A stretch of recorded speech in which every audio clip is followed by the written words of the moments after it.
2024 to order. Please rise and join me in the flag salute. I pledge allegiance to the flag of the United States of America and to the republic for which it stands, one nation, under God, indivisible, with liberty and justice for all. Thank you. Can you do roll call, please? Councilmember White. Here. Councilmember Cook. Here. Councilmember Fairley. Here. Councilmember Osborne. Here. Councilmember Thomas. Here. There are no presentations tonight. Make a motion to approve the agenda. Second. I have a motion and a second to approve the agenda. Is there any questions? All in favor say aye. Aye. Those say nay. Passed. Make a motion to approve the consent agenda. I'll second. I have a motion and a second to approve the consent agenda. Did you guys get a chance to look over all the bills and checks? Yes, sir. Any questions? All in favor say aye. Aye. Opposed say nay. Passed. Reports, Mr. White? Since the last meeting, I attended the municipal budget and fiscal management workshop. It was very informative to me anyway, talking too much probably. And I forward all the people a copy of Sumner's budget in brief. It's a glossy thing and it was very interesting. And I hope everybody got a chance to read it. And basically, that's all. Thank you, Mr. White. Mr. Cook? Nothing for me this evening, Mayor. Mr. Fairley? Last Tuesday, I participated in the National Night Out. Had a real good turnout, had probably 50 people at my house. I couldn't keep up with the burgers or the hot dogs. 22 people showed up at the same time, so, but it was a good turnout. We had a lot of fun, met some new neighbors. That's what that's about. Yeah, I'll do it again next year. Good. You do it every year. Yeah, I do. I'll do it again next year. Okay, let me know. Okay. Ms. Osborne? I don't have anything tonight. Mr. Thomas? Yeah, I too participated in the National Night Out. I actually was on the visiting end. Visited 4 of the 5. It was very, very interesting. The people we meet and our constituents out there. The fire department had a great presence there, even though they got called away 2 or 3 times. Police were as well were there. I noticed he had a street sweeper out, sweeping the streets. Yeah. Was that was that a contract that we had? Or, I know you guys are looking to buy one, but that was kind of out of the question. It's actually a rental. We rented it for 2 weeks. So somebody else, one of our crew members ran it? Yeah. Wow, that's a nice job. So, anyway, I saw that. A few weeks ago, I was over in Moses Lake area, Euphrates, north of that, by Salt Lake and stuff. They had a traffic light similar to what we got on West Valley Highway. Oh, this one was a little bit different. They actually had people on each end that would call and say, hey, we got clear here, and they did that traffic a lot faster. Maybe we can negotiate with King County to put 2 people on that during their work day. You know, let some of this traffic through a lot faster, easier. So, just my thought. That was all. We'd be glad to reach out. Thank you, Mr. Thomas. Dean, were you going to make a report tonight? I wasn't prepared for one. Okay. Yeah. Chief Trencher? Well, Council, Mayor, I submitted a written report, but I'll go down it real quick. The one thing I want to pay attention to, some of the numbers from the month of July. We had 635 calls for service, which led to 123 case reports being written. We had 424 traffic stops in the month of July, which resulted into 211 traffic citations or infractions. And then I did not put it in here because the system went down on me. but I was able to pull it up a little bit ago. We are right in the mid-90s on warnings as well. National Night Out was a success. We had 5 events held in town. I want to thank everybody that hosted one. Councilmember Fairley, Mayor, thank you, Councilmember Thomas, going along. One of the things that I did at each event that I showed up at, I talked about things that we're working on. This body, the police department, kind of give them a broad overview. And one of those things I brought up, and I did not receive any pushback. I don't know if you did, but reducing the speed on Algona Boulevard and reducing the residential streets. Even the one down at Green Acres Place, I was telling them, hey, on the north end, I had one person that didn't like the stop sign, but everything else, they love the idea of reducing the speed and those kind of things. So I made it a point to go out and say, here's what we're doing. I also, I did not receive any pushback on e-bikes. In fact, I was encouraged to move faster on e-bikes, if anything.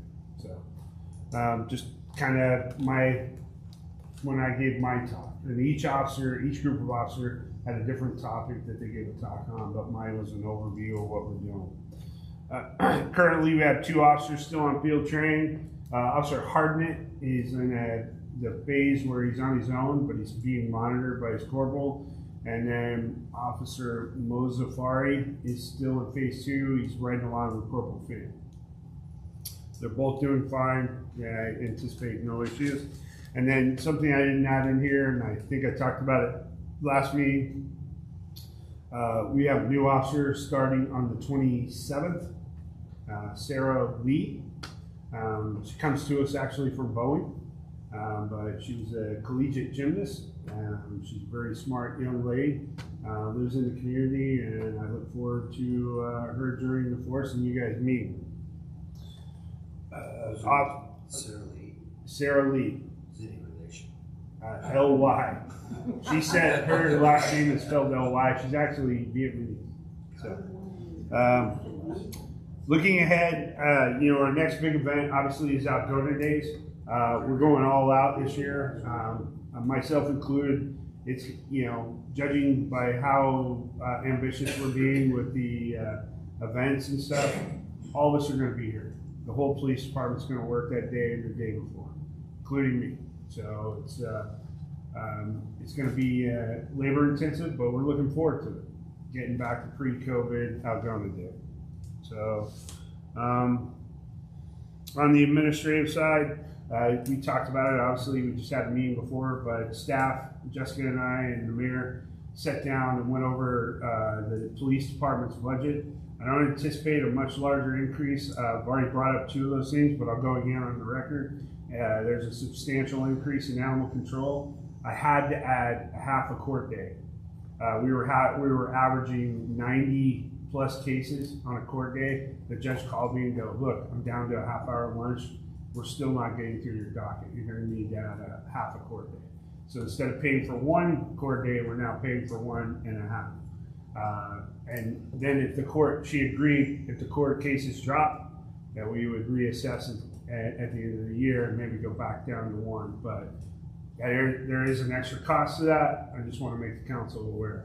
Everything else, inflation-wise, fuel is killing us, those kind of things. But everything else, we're at 69% of our 59% of our budget now. We're in month 8. We're doing okay. So just keep it moving forward. Other than that, I'll stand for any questions. Yeah, no, your budget is fairly down over every month, about the same. Correct. Yeah, it's not like you have seasons where Correct. you're spending a lot of money. I'm pretty lucky in that respect. Yes. Mr. White, did you want to ask about e-bikes, or do you want me to ask? Go ahead, man. So one of the concerns that I think when this comes out is that e-bikes are allowed on the road. There's just different types of e-bikes. Am I correct? So we're going to get into this because it's on the thing tonight. But to be clear, you have to be 16 years old to ride a bike on the road. Okay, so you have to follow the rules of the road. I had another police chief. Obviously, news travels fast in South King County because the Normandy Park chief goes, "Hey, I heard you're working on e-bikes." So I come back and talk to the mayor, and he's worried that his community, a bunch of the kids already have e-bikes, and they're not going to be able to ride them on the road. But yet he's got this other side of the demographic where, hey, we want to do something to regulate e-bikes. We don't, it's your decision, but the ordinance we have in front of you is consistent with state law and kind of fits, gives us some teeth to move forward. So.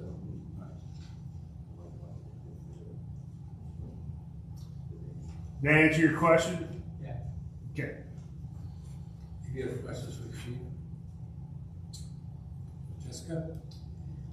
All right, I have a lot, so I will try my best to keep it brief. The transfer station is on track. They will have another full night closure starting tomorrow night through Sunday, so the 13th through the 18th on West Valley. That again is a night closure, so it shouldn't have any effect on day traffic. This last Saturday was former Mayor Hill's celebration of life. While his family was here, we invited them over to the wetland preserve and did an impromptu groundbreaking. The project is set for this next week to start construction, so the timing of it worked out great. It was really nice for his family to be on site. The new city website, tomorrow Auburn IT and Revise, our new website provider, is gonna virtually meet and do the final changes, and I believe it takes a few days once those changes are made for it to be published, but we should have a new website by the end of the week.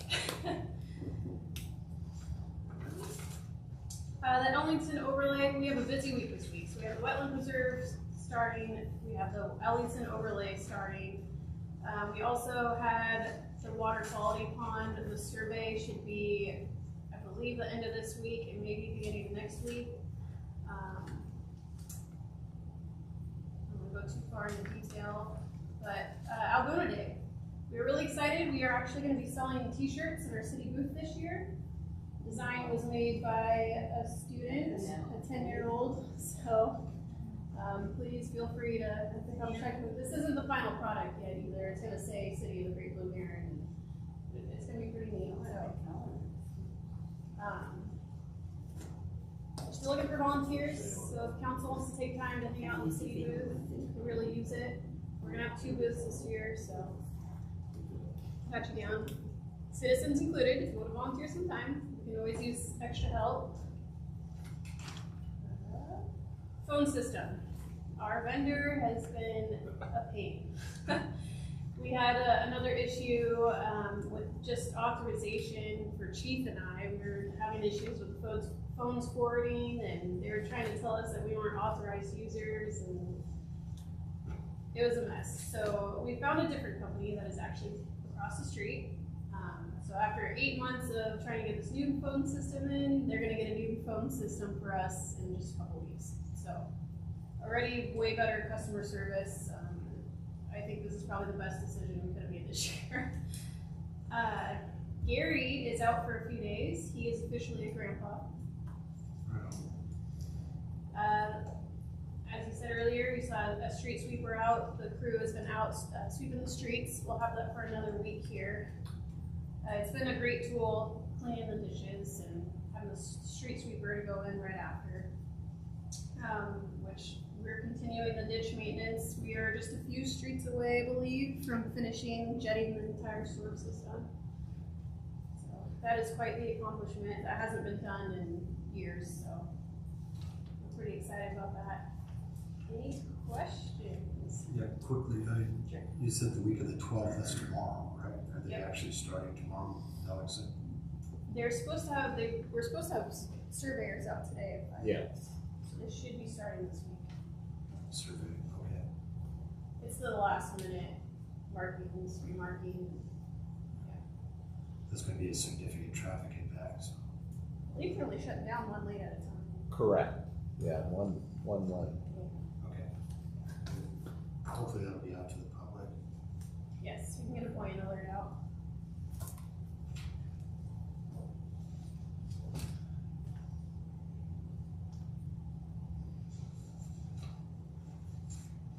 Any other questions for Jeff? I don't have a lot. I know that we're still working on speed limits. That's gonna take a little bit of time to get that done. One of my bigger projects has been what to do with the Hadu. I don't know if you guys are familiar with the Hadu. It's an older building on First Avenue. It's not a historical building by any stretch. We do have a commitment from the owner to demolish the building, so hopefully we'll see that done within the next 6 months and have something else in there. Right now, the building's unsafe. So, and that's all I have to report on tonight. Audience participation. The city encourages public participation during meetings of the city council and welcomes your comments. The time is set aside for you to speak to the city council on any issue. The council will ordinarily take non-agenda matters under advisement before taking action. You are also invited to comment on action items as they are considered during the meeting. Individual speakers will be limited to 3 minutes, each in addressing the city council. When addressing the city council, please speak clearly, audibly, and state your name and address for the record. Yes, ma'am. My name's Lisa Martin. I'm on 2nd Avenue South. Now that the court case, the Supreme Court case, Grant Pass versus Johnson has been dismissed, I'm wondering what city council is going to do now that recreational vehicles and campers are now popping up all around the city and residents are living in RVs now. We had a hot summer. People are, those are like the 11s. And we're gonna have winter coming up. It's not really getting any money. And I know there's a code that you can't live in recreational vehicles. You guys want me to tackle that one? Excellent. So, even before, when it looked like the Supreme Court was going to rule in favor of cities on the Grant Pass v. And the Boise, Zach and I have been in communication. Jessica's been in the loop. They have prepared a paper that gives cities options. After that, Zach and I have had 2 discussions about bringing something in front of this council body that would be consistent with the court ruling and not trigger another challenge. So we will be working on that. It'll be coming from me. Right now I have 2 things in front of you now. It's just, okay, I'm knocking these off and then I will continue to bring stuff in front of you. So, but if you would like me to put something aside, shift that to the top, I'm glad to do that as well. I think there's 2 elements to that as well. There's the people parking on right away in RVs, and there's the people camping in on private property as well. Correct. So, and we do have an ordinance against camping in. Correct. There's a process for actually doing that legitimately, and we actually dealt with one of those today on First Avenue. We provide them normally this is how it works. We provide them information. Once we become aware and we verified that somebody's living in a camper, and we've had a fair amount of success. Once we verify somebody's living in a camper, we say, hey, you have 72 hours. You can't camp more than 72 hours. Then you have to apply to the mayor to get permission to stay 30 days. And if you want to stay past 30 days, they have to petition the council for something further. So we've never had anybody, I take that back. About 6 years ago, we had somebody petition the council, but that person has since moved on. So we do have a process to make it legal, and we do have a process for them to appeal, which leaves very little legal challenge to that ordinance. But yeah, there's a system in place. Once we become aware of it, we've documented it. Dean and Officer Swath Mary went out today and initiated one on somebody on first out and staying in camp. What does that look like, chief, when they're on public right of way? Like council- Public right of way, just 72 hours. That's it. And you gotta go. Can they relocate to another part of town on city right away? No. We take a different approach, and I'll tell you the frequent areas where we get this on city right away. It's along the wetlands preserve on Pacific Avenue, and if you notice, all the campers are now on the Pacific side of Pacific because we go over there quite often. Now, the city of Pacific has a different approach. That's on them, but our approach is no matter where you're at in the city, if you've stayed longer than your time, you need to move on. Was that over at the Green Acres? Yes, correct. They were very happy about that, by the way. They really cleaned up their street. Yeah. Our biggest issue isn't people camping on right of ways and strange people coming into town. It's people having people live in campers and nobody's ever done anything about it in town on their private lots. And I can probably name off 10 of them right now that have been in there for probably 10 plus years. So, you know, the other part of that, if you want to think of it from a different aspect, and not thinking about the strangers that might be coming into town and might be staying on city right of way, is the fact that a lot of people that are living in these RVs are probably family members, probably retired folks that don't have a lot of money and don't have an option to live anywhere else. So that's probably a good reason why a lot of times in the past, the city hasn't, I'll say we haven't done anything about it, but going forward, we're gonna start looking at these one at a time. Yeah, that's, I mean, to dovetail off the mayor, you have to talk about considerations. The where are they dumping their sewer, right? So we got to pay attention to that. We don't want the sewer going into our storm system because we then incur $1,000 a day fine for contaminants in our storm system. So you got, those quality of life things that we have to think about. How are they connecting to power? Those kind of things. Well, one of my neighbors has an extension cord. I showed you pictures of it.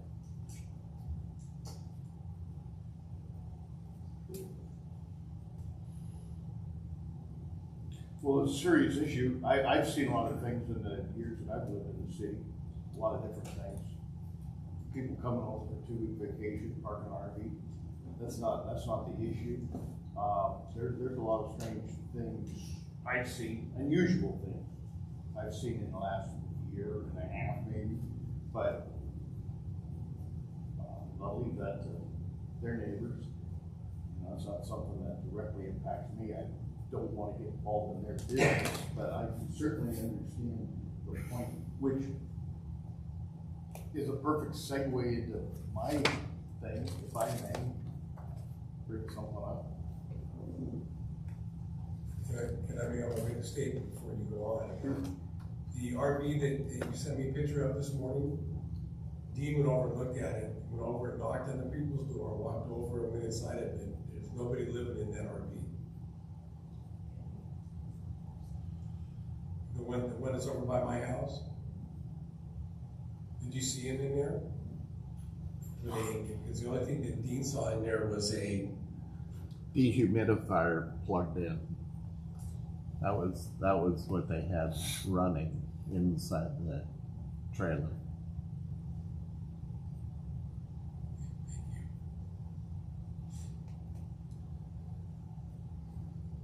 You know what you should do is you should come by my office and so we can talk about this, so we can, because it gets a lot deeper than going to knock on people's houses that have people that have been living in their trailers for a long time. I know it's against the code, but nobody in the past in the city has done anything about it. And so to go out and just go to there's 18 trailers that people are living in. I can tell you every one of them, because I walk these streets. And to go out and kick them out on the streets is pretty tough. And basically that's what we would have to do is go in and say, okay, you're breaking the law, and then go ahead and stick these people out on the streets.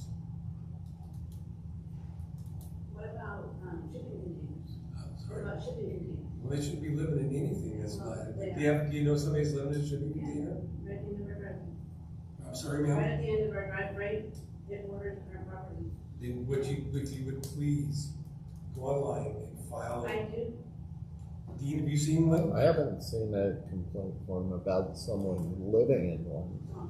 we need to have a meeting with them, because there's a lot of stuff that, needs to be addressed with you. That's fine, I'd love to talk to you. We That'd have be great. some video footage, and we have some stuff that needs to be addressed, that's completely unacceptable. Okay, So, that's not what I came here for tonight, but. but that's okay, we're always welcome to call and talk to me, I'm not hard to talk to.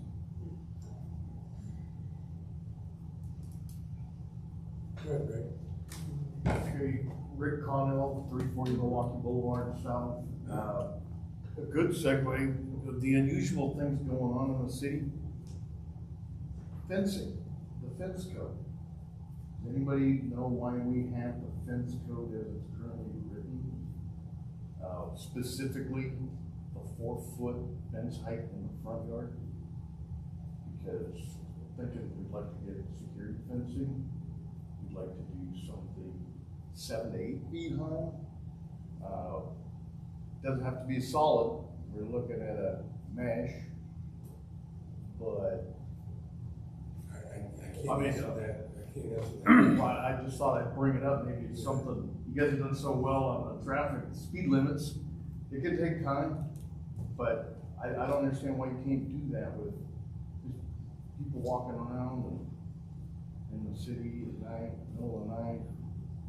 A lot of those codes were made when the days were easier Yeah, sure. and people could actually walk around their neighborhoods, enjoy each other's It's not a company. bad neighborhood, right? It's I like, know, but when we start putting up 6, 8-foot fences, we're keeping people out, keeping people from seeing in.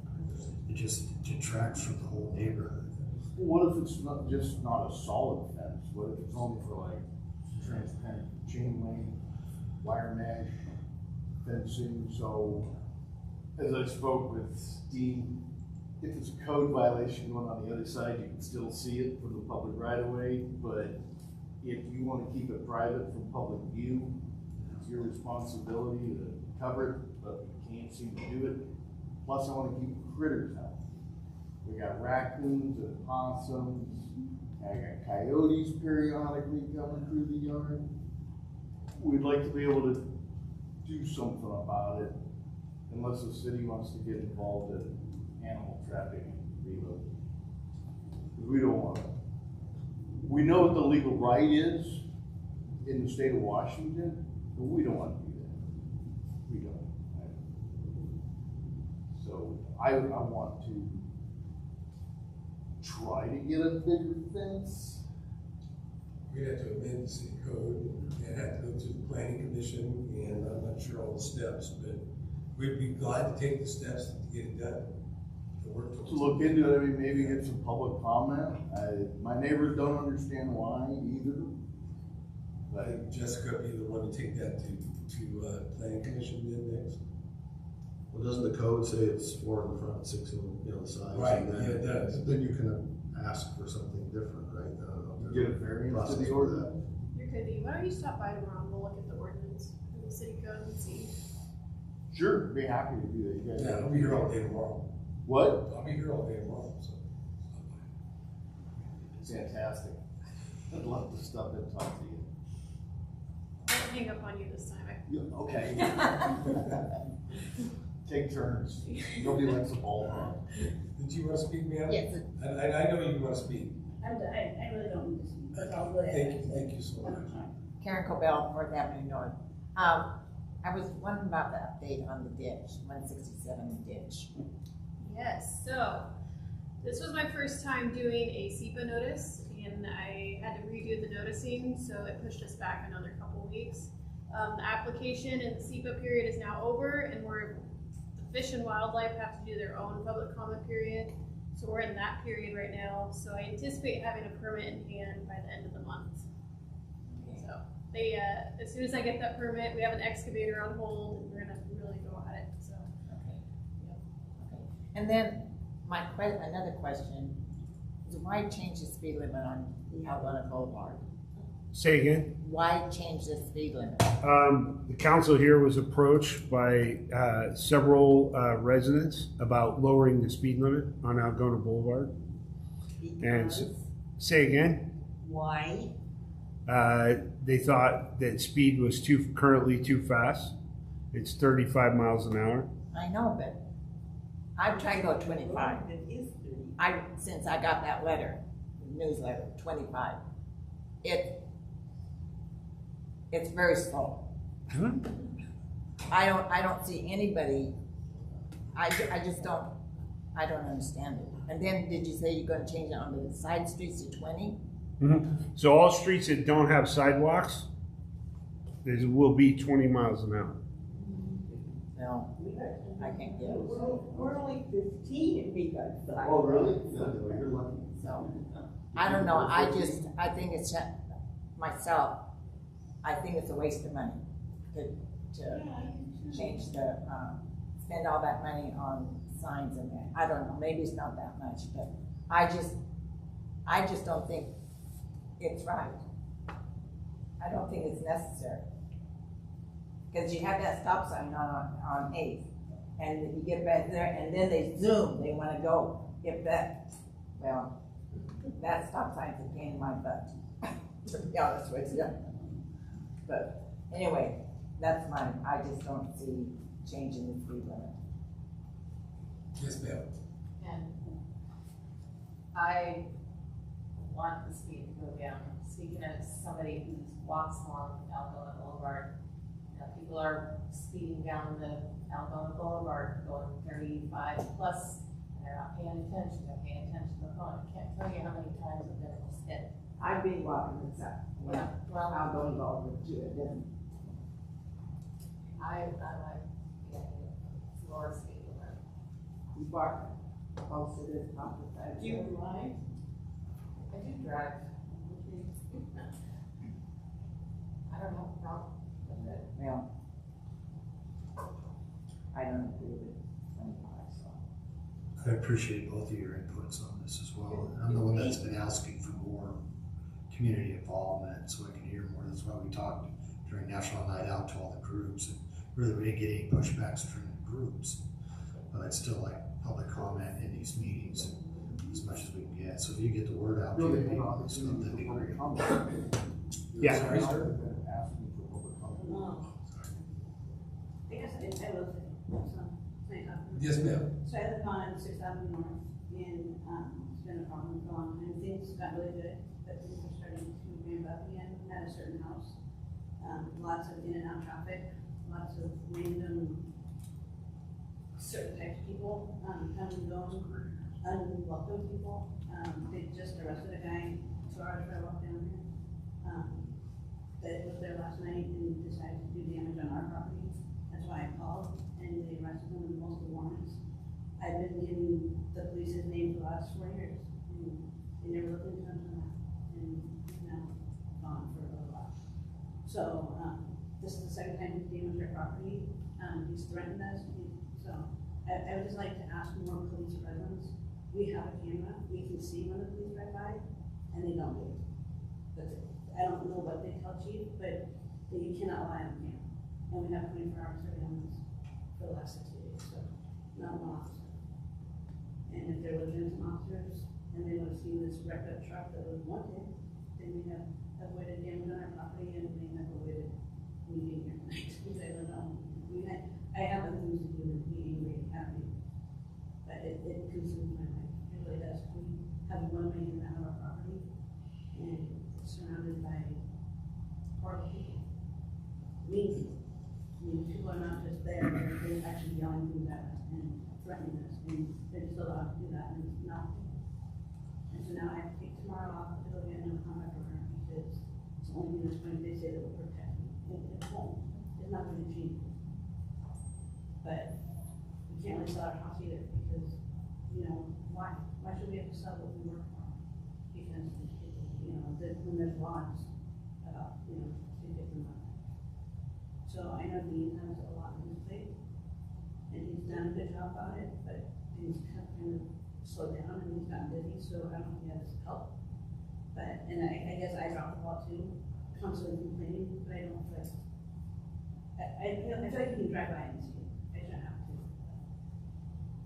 But I do appreciate Dean, and I will send some stuff, but, if we can get more police presence, just so they know they're there, they know that you're there, and it's not me, police. I'll put it out. Last time I put it out, they're required to go out on the radio. Okay. So I'm not discounting what you're saying, Right. but, and I can always check their body cams as well. Yeah. Okay. All right, thank you. Thank you very much. Any other comments? I was curious with the, night out, how many residents total do you guys think participated in the city? I don't know, Just ballpark. I probably had 40 people at mine, and I know Tim probably had 50. Green Acres probably had about the same. The one on 9th, probably about the same, a little bit smaller maybe. Yeah, So about 100. Close to 200 total? I mean, About 100, maybe 150. That's pretty good turnout. Yeah. Getting bigger. Yeah. Yeah, that's good. More people are getting involved. Yes, I'm ma'am. just curious, how many of us live here now? Because the sign has stayed 3,000 for 16 years that I've been here. 3,205. Okay, so we are getting more I'll people bet. coming I'll in. Time for another sign. I'm getting her signed. Any other comments? Thank you so much. Move on to discussion items. Ordinance number 1237-24, new e-bike regulations. Okay, so this is second touch for the ordinance. As we discussed last time, the highlights, it mirrors state law, where it classifies the e-bikes in 3 categories: Class 1, Class 2, Class 3. All rules of the road apply for riding bikes on the roadway, just to clarify that question again. It also adds a speed limit to the interurban trail for all e-bikes to 15 miles an hour, which mirrors King County's e-bike ordinance. Also, it does not allow Class 3 e-bikes on the interurban trail. And for clarification, Class 3 e-bikes can go up to 28 miles an hour and have an engine of over 750. Have an engine over 750 watts. So, again, this is second touch. Have any questions, concerns? So does that speed limit work for the non-motorized, non-electric bikes? So there's some pretty good sized bikes flying down that trail. Well, we can surely adapt. I'm just asking. Right. No, at this time, Why no. include those bikes? We're Those are usually commuters. right. The other thing, thank you for talking about that. The other thing that it added, we added a section about the unicycle, or the e-skateboard, the one-wheeled skateboard, like you guys had requested. Zach, and the latest iteration of this has included that paragraph to discuss that. What class do those fall under? Because you can't pedal them. So they actually, we actually created a definition. So while we were talking last council meeting, I started Googling. There's one city that actually has a definition and restricts those, as well as a WAC. And so that city is the city of Seattle. They've banned, in certain areas, they banned the use of those. On sidewalks, you have to ride them in certain areas. And so they had a pretty good definition, and Zach and I were like, yeah, let's not reinvent the wheel, pun intended. That let's utilize that definition and move forward. So going back to my question earlier, Mr. White's question, the kids that ride these e-bikes, there's roads that don't have sidewalks. They can't ride them. They can't ride them now. And so what this ordinance does This gives us a parent accountability piece. Even if it's below 750 watts? Right, kids under 16 cannot ride a bike on the street. Anybody. Anybody. That's current law, sir. Even a non-powered bike? That's correct. You cannot ride it on the street. Not even on the shoulder. Under 15. Any kid under the age of 16 cannot ride a bike on the street. But they can ride it on the sidewalk. Sidewalk, yes. But they cannot ride a bike on the street. A kid under 16 years old, that's current state law. And King County Code, well, no, they don't. They lifted that. They used to have a restriction where everybody had to wear a helmet in King County, but they lifted that code recently, so. What about the skateboards? Is there an age limit for that? No, No. And this one kid has something that powers that skateboard. that's what we were just talking about. This ordinance would address, those are called electric skateboards. Okay. And the last council meeting asked that be added to this ordinance, that we regulate those. Would that include the electric scooters too? I'm sorry, what? Is the electric scooters also? Electric scooters are included in this ordinance as well. Okay. So how are you gonna keep kids from not riding on the streets here? Yeah. Do you, thank you for, Yeah. we do not take a proactive approach in that, as you can see. Thank you. I was asked a question and I provided the answer. Okay. I mean, I just, But on those e-bikes or whatever, is that in an urban area, I call it the bike route, where you walk. The interurban trail, yes ma'am. You're saying they can ride that bike, whatever it is, for 28 miles an hour? No, absolutely not. So I'll catch you up. So there's 3 classifications for e-bikes under Washington state law. Class 1, it can only be electric assist. You still have to pedal it, but it helps. Like me, I have a class 1 e-bike where I still have to pedal, but when I get tired, the electric motor helps me keep going at a certain pace. Those only go 15 miles an hour and have a motor under 750 watts. Okay. Then there's class 2, which you can pedal or you can coast like a scooter and has a throttle, but it can only go 20 miles an hour. And it has to have a motor lower than 750 watts. And then there's class 3, which is it can pedal, it can be, you can use it as a scooter, and it can go up to 28 miles an hour, and it has a motor over 750. And those are not allowed on the trail. They're only allowed, and the rules of the road, as I stated earlier, apply. So if you don't have pedals on it, it's considered an electric motorcycle. Okay. And if so you can go 28 miles an hour and you want a car to go 25 miles an hour, it don't make sense. I think you're talking about motor capacity. So car motors can go up to 100 miles an hour. No. I'm giving you, what I said is a class 3 e-bike can only, the maximum speed it's allowed to go in the state of Washington, motor size wise, is 28 miles an hour. Right. Just like a Ford Mustang goes up to 160, but we don't allow people to drive 160. And we would not allow an e-bike to travel that fast. Okay, but if you're saying they can go 28 miles an hour and you want to... I didn't say that. You said that. Cars 25 miles an hour. I didn't say that. You said that. No. They have to abide. They have to abide by the rules of the road. They have to abide by the rules of the road. They can't go past 25 miles an hour on the road. Okay. They're on the trail. There's a speed limit sign that says 15. Okay. Now let me clarify my question. If I have a bike and it's a pedal assisted electric bike, that's considered just a regular bicycle. No, pedal assisted with electric motor is considered a class 1 Right. e-bike. Okay. Right. Okay. Right? 3 classifications. Okay, go ahead.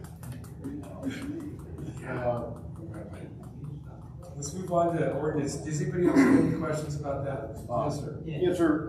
Enforcement was an issue, and with the 2 officers in field training and then the one going to the academy, Is that going to help when they're fully on board, and will that help? It's not gonna affect our operation.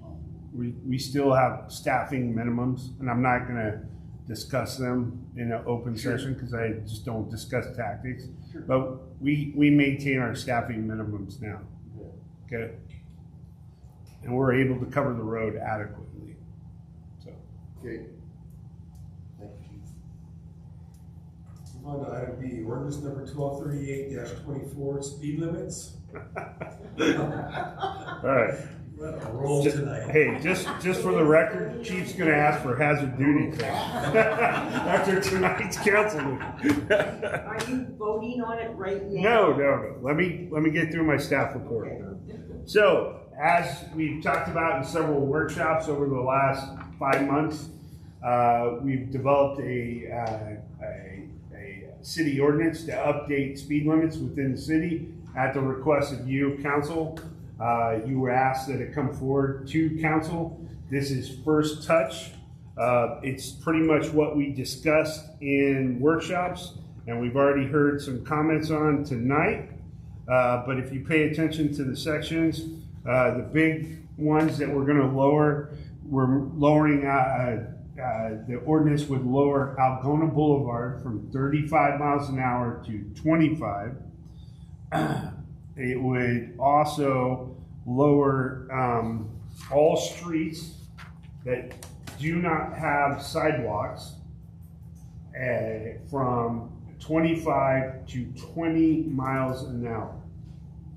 So that's a majority of the streets that run east to west or west to east. Yes, sir. I've got 30 miles an hour on mine. Yeah, it was my understanding that that second page was wrong, and it's going to 30 miles per hour. What? Is that a typo? That's a typo. It's actually going to 25. I was told that that was a typo. That's why my agenda bill. No, it's 25. It's not going to 30. Well, that's what I heard. I saw it here. Right. No. That's it. I'm sorry you didn't get it. It's going to 25 miles an hour. If you remember where the 30 mile an hour, that was mine and Zach's recommendation early on. And then I'm sure when she talked to Zach, he probably got a little confused. So, Okay. But it's going to 25. And this won't affect West Valley Highway, Alex. No. What else, the celery would be 20? I'm sorry, what? Celery would be 20? Celery? Would be 20? Celery does not have sidewalks, correct? Yep. Parts of it. Well, that's not east-west road, though. Correct. It's a north-south road. Right. Yeah, but it doesn't have sidewalks, so does that mean? If it doesn't have sidewalks, between that. Over here on First Avenue, in the afternoon, they want to speed from their lunch break back to Boeing, and they're doing more than 25 miles an hour. And They're we write flying. a lot of tickets there. Oh, you have, okay. I don't even see a cop in that area. I see them other places. We've done this year alone, I think it was through June, and we've done 1,349 traffic stops. Traffic tickets.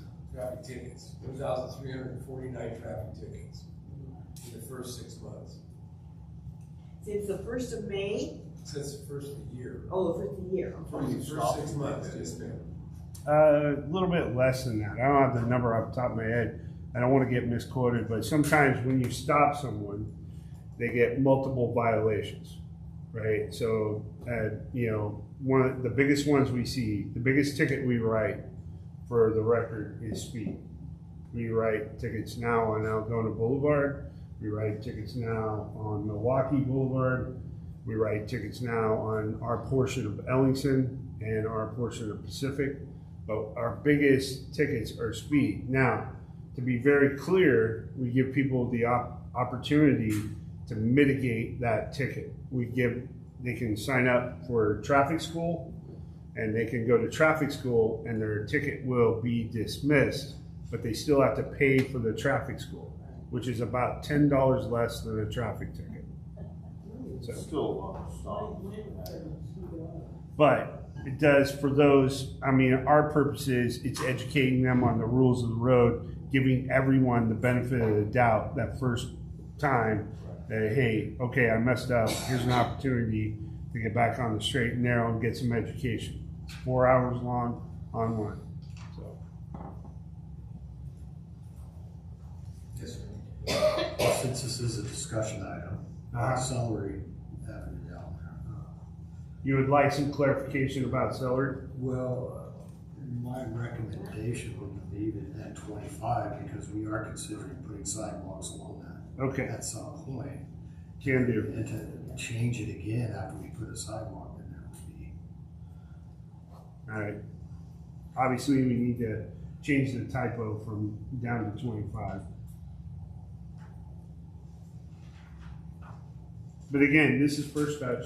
We'll have 2 more touches and we'll work on this in the. 2 more meetings.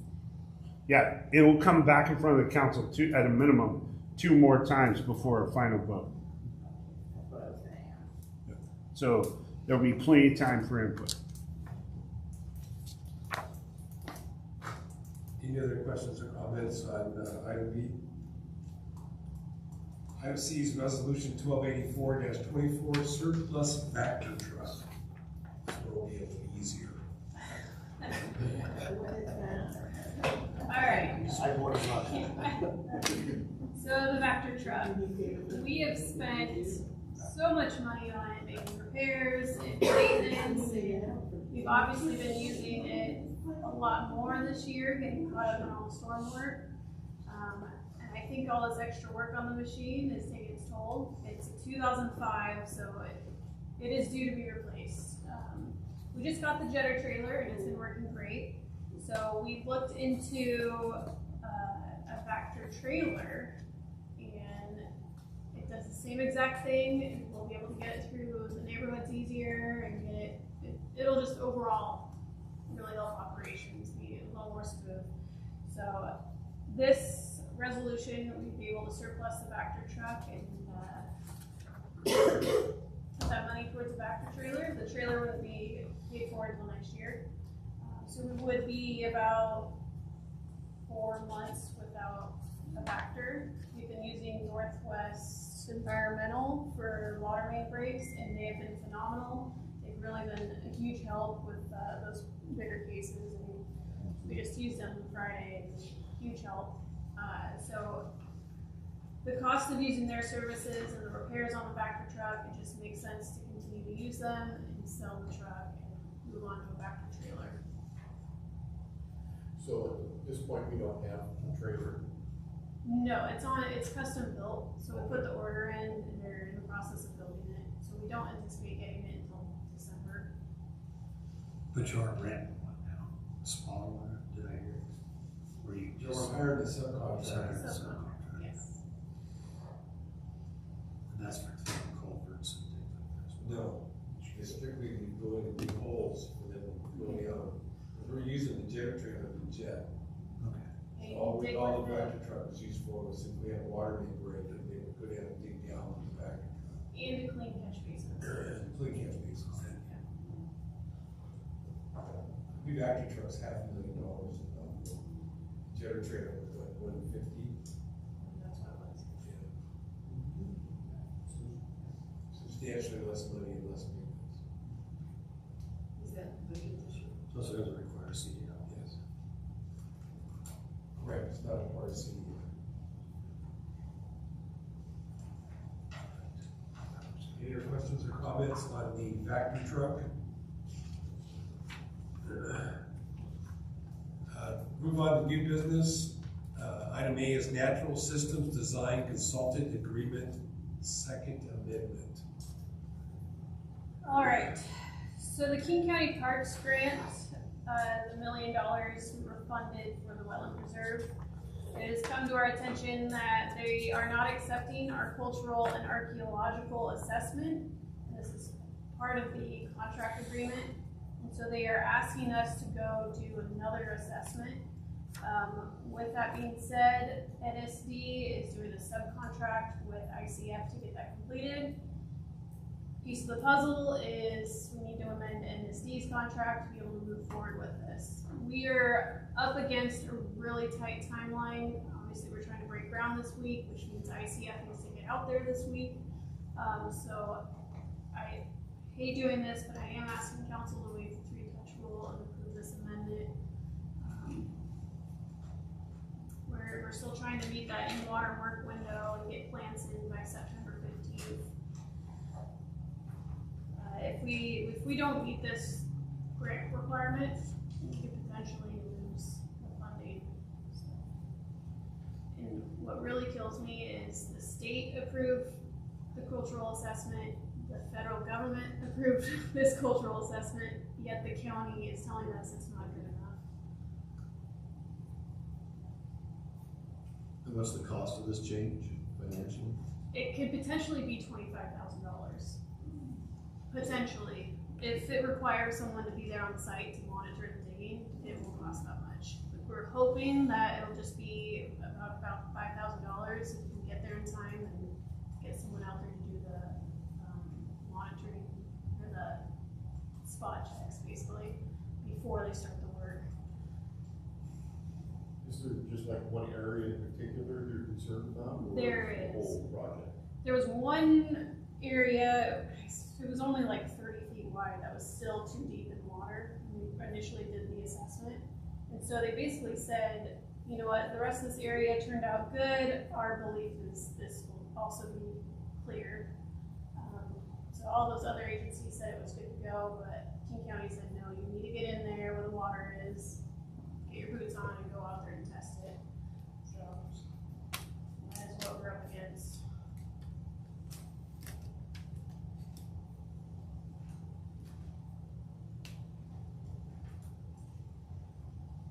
We need somebody to make a motion to, I make a motion to waive the 3-touch rule and authorize the mayor to execute the second natural system design agreement amendment. Nice to talk about it. I second. Yeah. Have a motion and a second. All in favor, say aye. Aye. Opposed, say nay. Yeah.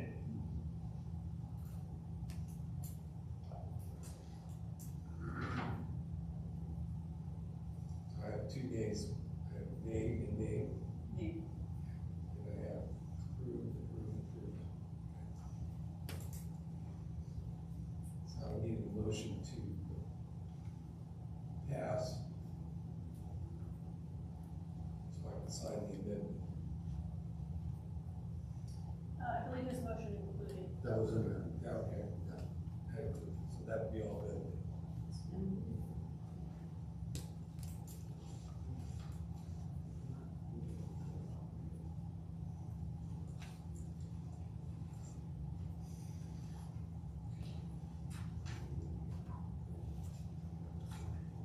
Moving forward, have no old business, no ordinance and resolutions, Nick's workshop. I am hoping to have the budget numbers from the priority list tonight available for council.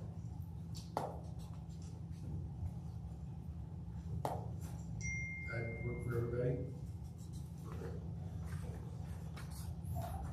Anything else for the good of the order?